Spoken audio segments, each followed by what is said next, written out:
யாழ்ப்பாணம் தையிட்டி விகாரை காணி அளவீட்டு பணிகள் இன்றைய தினம் நடைபெறவிருந்த நிலையில் திடீரென நிறுத்தப்பட்டுள்ளதுடன் மே மாதம் அளவீட்டு பணிகளை நடத்த திட்டமிட்டுள்ளதாக தெரிவித்தமையை அடுத்து அப்பகுதியில் பதற்ற நிலை ஏற்பட்டது.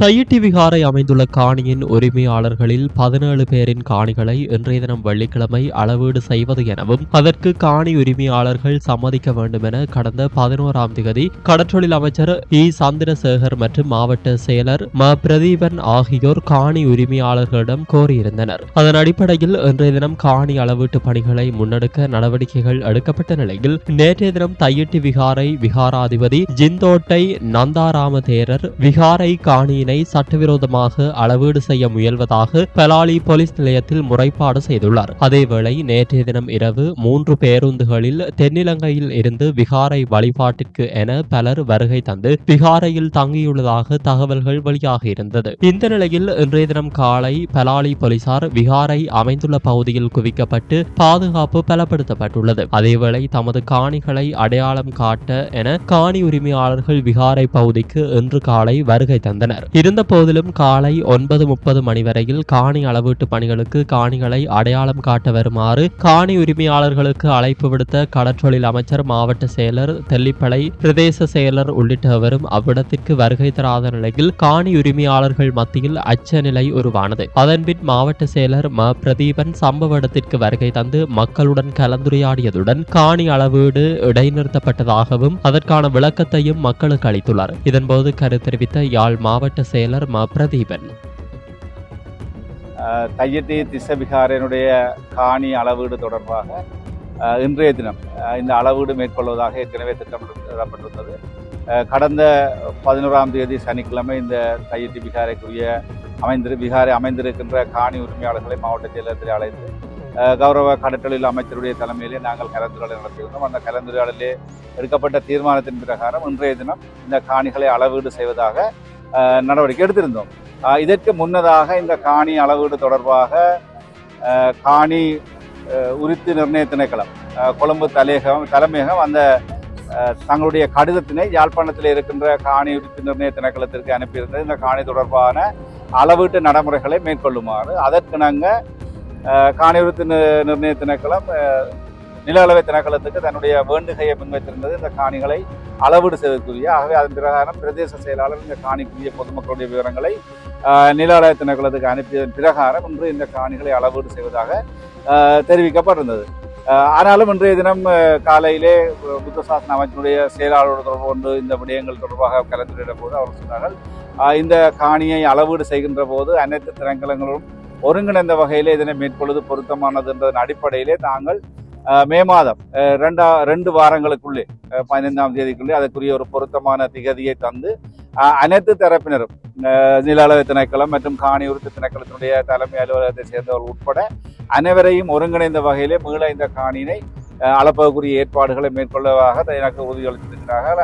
அந்த வகையிலே நாங்கள் அந்த விடயத்தினை இந்த தையிட்டி திஸ்ஸவிகாரை அமைந்திருக்கின்ற காணி உரிமைகளுக்கு என்று தெளிவுபடுத்தியிருக்கணும். ஆக அதற்குரிய தொடர் நடவடிக்கைகள் எங்களால் மேற்கொள்ளப்பட இருக்கின்றது.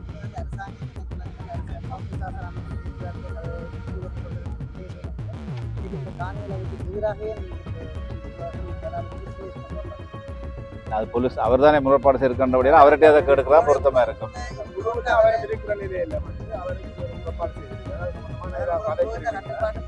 அவர் முறைப்பாடு செய்த பற்றி எங்களுக்கு தெரியாது. அவர் முறைப்பாடு செய்திருந்தால் அதை நீங்கள் அவர்கிட்டயோ அல்லது போலீஸ் நிலையத்திலேயோ கேட்டுக்கொண்டால் அந்த விவரத்தை நீங்கள் பெற்றுக்கொள்ள முடியாது.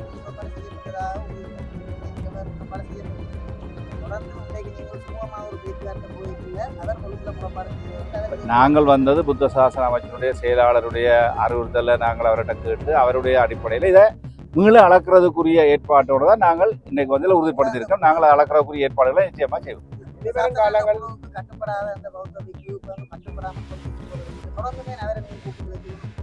அந்த குழுதானே தீர்மானிக்கணும். நாங்களும் குழுவின் ஒரு அங்கத்தவர். நாங்கள் அந்த குழுவில் இருக்கிறபடியால் நாங்கள் அந்த குழுவை நம்பித்தான் செயற்படுறோம். அந்த குழுவின் செயற்பாடுகளில் நம்பிக்கை இருக்கிறபடியாக தான் நாங்கள் அதையும் முன்னெடுக்கிறோம். நாங்கள் அடுத்த ஒரு குழுவை கூட்ட சொல்லி கோரிக்கையும் நாங்கள் அமைச்சருக்கு முன்வைக்க இருக்கிறோம். தையிட்டி விகாரை விகாராதிபதி ஜிந்தோட்டை நந்தாராம தேரரின் முறைப்பாட்டை அடுத்து காணி அளவீடு நிறுத்தப்பட்டதால் மக்கள் மத்தியில் பெரும் பதற்றம் நிலவியது. இதனை அடுத்து யாழ் மாவட்ட செயலருடன் காணி உரிமையாளர்கள் பேச்சுவார்த்தையில் ஈடுபட்டனர். ஏன் அப்படி விட்டு போட்டு அளக்கக்கூடாது, நீங்களும் நிற்கலாம். இதே திருட்டுத்தனமா அடைச்சி வச்சிருக்கிறது எடுக்கக்கூடாது. இது அதிக பாதுகாப்புத்தனம் இல்லை, திருட்டுத்தனமா ஒரு ஆள் கையகப்படுத்தி இந்த காணியை எடுத்து போட்டு நாங்க முரண்பட மாட்டோம். எங்களுக்கு இல்ல வார முரண்பாடு. அது சாதாரணமா அளக்க இவ்வளவு காலமும் ஏதோ நடந்து கொண்டுதானே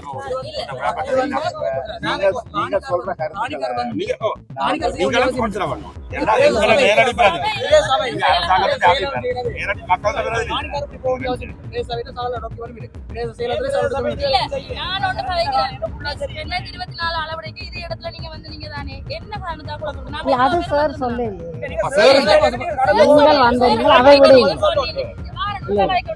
அது பிரச்சனை இல்லை.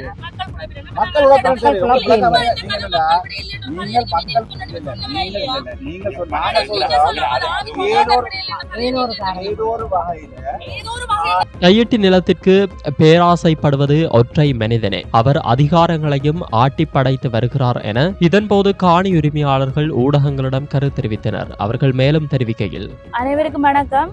இன்னைக்கு 17ஆம் தேதி 11ஆம் தேதி இந்த மாவட்ட செயலகத்தில் மிகவும் அவசரமாக முதல் நாள் பின்னேறம் வந்தங்களுக்கு தகவல் தந்து இந்த காணிகள் நில அளவை செய்யப்பட வேண்டும் எனவும் செய்யப்பட்ட பின்னர் உங்களுக்கு இந்த காணிகள் விடுவிக்க மிகவும் ஆவலாக இருக்கிறோம் என்று கூறி எங்களை கூட்டத்துக்கு அழைச்சு சந்திரசேகரால வாய்மொழி மூலம் நிறைய உறுதிப்பாடுகள் எங்களுக்கு தரப்படுது. இதை சுவீகரிக்க மாட்டோம், வேறு எந்த தேவைக்கும் இல்லை, கம்பன்சேஷனுக்கு போக மாட்டோம், நெகோசியேஷனுக்கு போக மாட்டோம், ஒன்றுக்குமே போக மாட்டோம். ஆனால் உங்களை காணி விடுறது தான் நாங்கள் அளக்குறோம்னு சொல்லி அப்போ நாங்கள் 2-3 விஷயம் கொடுத்தாங்கன்னா மற்ற காணிகள் ஒன்றும் அளக்கையில் இதை மட்டும் அளந்து விடுவிக்கிறீங்க. இல்லை, இது ஆமிட்டு தன் கையில் வந்துட்டு நீ தாங்க ரிலீஸ் பண்ணிக்கலாம். எல்லா உயர் பாதுகாப்பு வலையும் ஆமி நேரடியாக எங்களோட கையில தந்துட்டு போறே இல்லை, டிஎஸ்கிட்ட விடுவிச்சு டிஎஸ் தான் எங்களுக்கு விடுவிக்கிறது. அவ எங்களுக்கு சுத்தமாக கதைகள் கணக்க சொன்னவே எங்களுக்கு ஓடி பிடிக்கிறதுக்கு கூடிய நேரம் கூட தராமல் இன்றைக்கு அளவீடு செய்ய போட்டிருந்தோம். அதுக்கே நாங்கள் இரவு பகலாக அலைஞ்சு நிறைய சட்டத்திறனிகளின் அறிவுரைகள் எடுத்த பட்டத்தில் இது அளவீடு செய்யாமலே விடுவிக்கக்கூடிய சந்தர்ப்பம் உள்ள காணி. ஆனால் இவர்கள் இதை மினக்கடுத்தி தடுத்து அளவீடு அப்படி இப்படி செய்யறதுக்கு ஒரு காரணம் அங்கே இருக்கிற அந்த ஒற்றை மனிதன் இதுக்கு எல்லாருமே கட்டுப்பட்டு இருக்கிறதா ஒரு மிகப்பெரிய அந்த காவி ஊட தரித்து இந்த நிலத்துக்கும் பேராசைப்பட்டு கொண்டிருக்கிற அந்த ஒற்றை மனிதன் தனி ஒரு ஆளா இருந்து இவ்வளவு பெரிய ஆட்டி படைக்கிறாரு. இவ்வளவு SLAS ஆபீசர்ஸ், அரசு அதிகாரிகள், அமைச்சரகம் எல்லாத்தையுமே ஆட்டி படைக்கிறாருன்றதான் உண்மை. ஆனா அவர்கள் அந்த பிக்குக்கு கூட காட் பண்ணிக்கொண்டு எங்களுக்கு சொல்ற விஷயம், நாங்க அந்த கூட்டத்துக்கு பிறகு 2-3 விஷயம் எங்களுக்கு தெளிவுபடுத்த வேணும், எழுத்து மூலம் தர வேணும்னு சொல்லி ஒரு கோரிக்கை கடிதம் வச்சிருந்தாங்க. அன்றைக்கு 11ஆம் தேதி இந்த கச்சேரியில் நடந்த மீட்டிங்கு உரிய மினிட்ஸ் கூட்ட அறிக்கை நாங்களும் ஒரு பங்குதாரர் என்ற ரீதியில எங்களுக்கு அந்த அறிக்கை கட்டாயம் தர வேணும் என்று கேட்டிருந்தாங்க. அது தரையில்லை.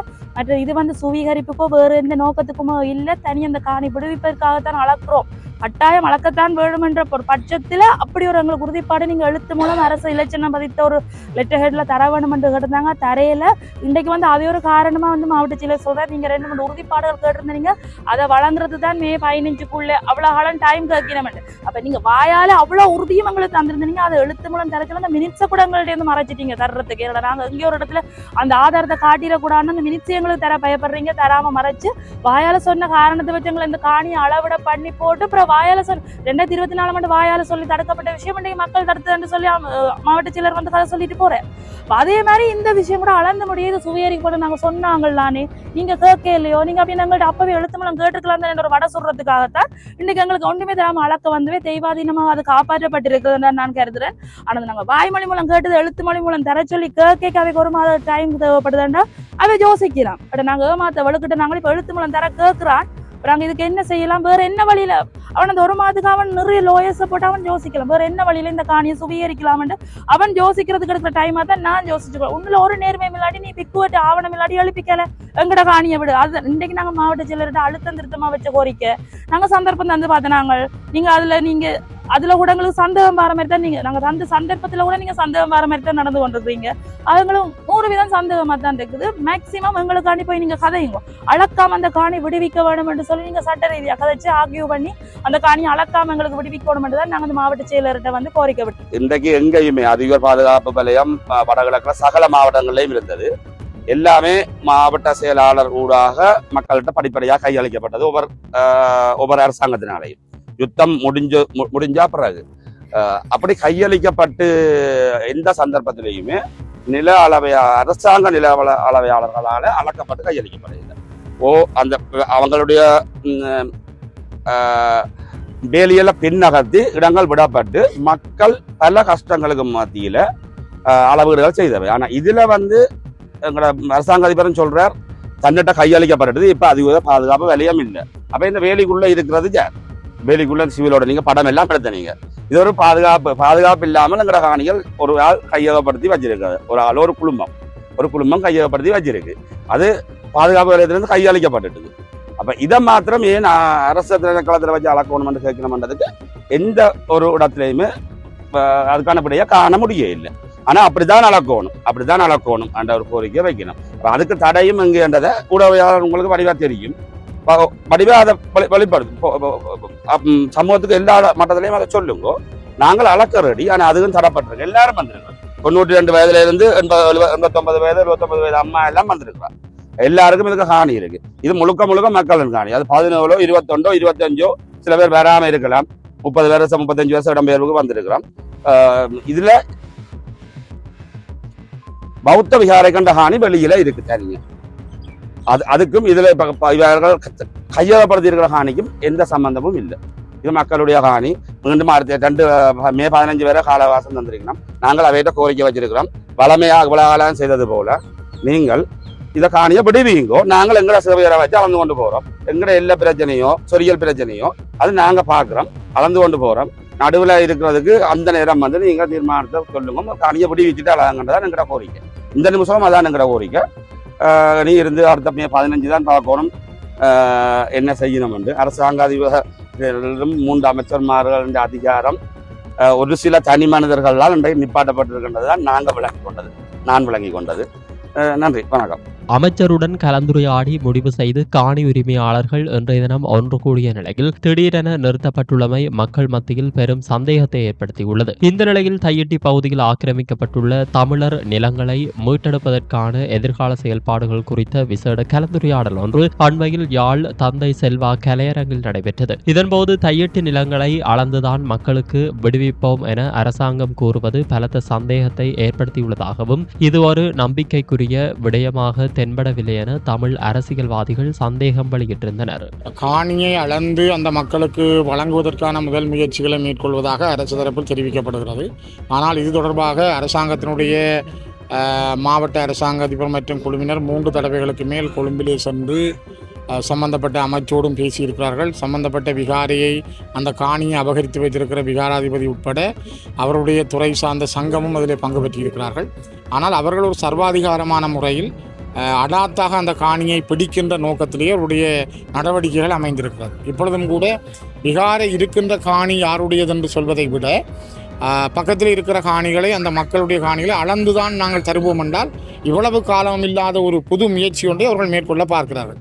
ஏன் அந்த காணி பக்கத்தில் இருக்கிறது ஏனையவர்களுக்கு சொந்தமான காணி என்றால் முதலில் அவர்களுடைய காணிகளில் போய் மக்கள் இருப்பதற்கான அனுமதியை வழங்க வேண்டும்.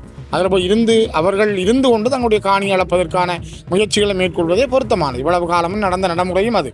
இப்பொழுது காணியை அளந்துதான் தருவோம் என்பது ஒரு சந்தேகத்தை தருகிறது. நாளை மறுதினம் அவ்வாறு காணி அளக்கப்படுகிற பொழுது இன்னும் அது வர்த்தமானி மூலம் விடுவிக்கப்பட்ட பிரதேசமாக அறிவிக்கப்படவும் இல்லை. அது உயர் பாதுகாப்பு வலயமாகவே இருக்கிறது. உயர் பாதுகாப்பு வலயத்திலிருந்து விடுவிக்கப்பட்டு அரசாங்க அதிபருக்கு கொடுக்கப்பட்டதாக சொல்லப்பட்டாலும் கூட வர்த்தமானி அறிவித்தல் இன்னும் வெளிவராத சூழலில் அது ஒரு அடக்கப்பட்ட பிரதேசமாக இருக்கிறது. ஆகவே இது ஒரு நம்பிக்கைக்குரிய விஷயமாக தென்படவில்லை. இது தொடர்பாக தொடர்ந்து ஆராய்ந்து கொண்டிருக்கிறார்கள். அவை இன்னும் இறுதிக்கட்டத்தை அவர்கள் அடையவில்லை. அது தொடர்பில் நாங்களும் அவருடைய கருத்துக்களை சொல்லியிருந்தோம். அதாவது அளப்பரவு செய்தால் விடுவிக்கவும் வாய்ப்பு இருக்கிறது, காணியை சுவீகரிக்கவும் வாய்ப்பு இருக்கிறது. ஆனால் இதுவரை அரசாங்க தரப்பிலோ அல்லது அதிகாரிகள் மட்டத்திலோ தாங்கள் சுவீகரிக்க மாட்டோம், காணிகளை விடுவிப்பதற்காகத்தான் அளப்பரவு செய்கின்றோம் என்று இதுவரை எழுத்து மூலமாக இத்தகைய உத்தரவாதங்களும் வழங்கப்பட்டிருக்கவில்லை. இங்கே நாங்கள் அரசாங்கத்திடமும் பாதிக்கப்பட்ட காணி உரிமையாளர்களுக்கும் விடுக்கின்ற ஒரு அறிவுறுத்தல் என்னவென்றால், உண்மையில் அரசாங்கத்தினுடைய நோக்கம் எண்ணம் காணிகளை விடுவிப்பதாக இருந்தால் ஒட்டுமொத்தமாக தமிழர்களுடைய காணிகளை விடுவிக்கட்டும். தையிட்டியில இருக்கிறது முழுக்க, விகாரை கட்டப்பட்டிருப்பது முழுக்க தமிழர்களினுடைய காணி. ஆகவே அரசாங்கம் ஒட்டுமொத்தமாக காணிகளை விடுவித்தால் அதன் பிற்பாடு காணி உரிமையாளர்கள் தங்களுக்குள் அந்த காணிகளை இணக்கமாக அளப்பரவு செய்து கொள்வார்கள். இலங்கையில இதுவரை காலமும் தமிழர்களுடைய ஒரு சில காணிகள் விடுவிக்கப்பட்டிருக்கிறது. ஆனால் அந்த விடுவிக்கப்பட்ட காணிகள் எதுவுமே அளந்து விடுவிக்கப்படவில்லை. எங்களுக்கு எழுகின்ற நியாயமான சந்தேகம், எதற்காக தையிட்டி காணியை மாத்திரம் முதல் தடவையாக அளந்து விட வேண்டும்?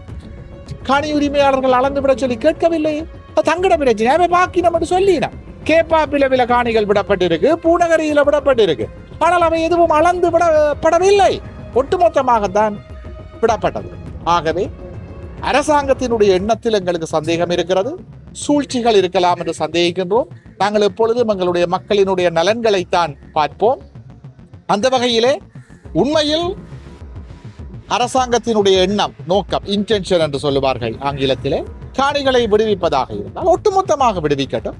அதன் பிற்பாடு நாங்கள் எங்களுடைய பிரச்சனைகளை இணக்கமாக தீர்த்துக் கொள்வோம். இதனையடுத்து நம்பியிருந்த மக்கள் இன்று ஏமாற்றப்பட்டமை அதிர்ச்சியை ஏற்படுத்தியுள்ளது.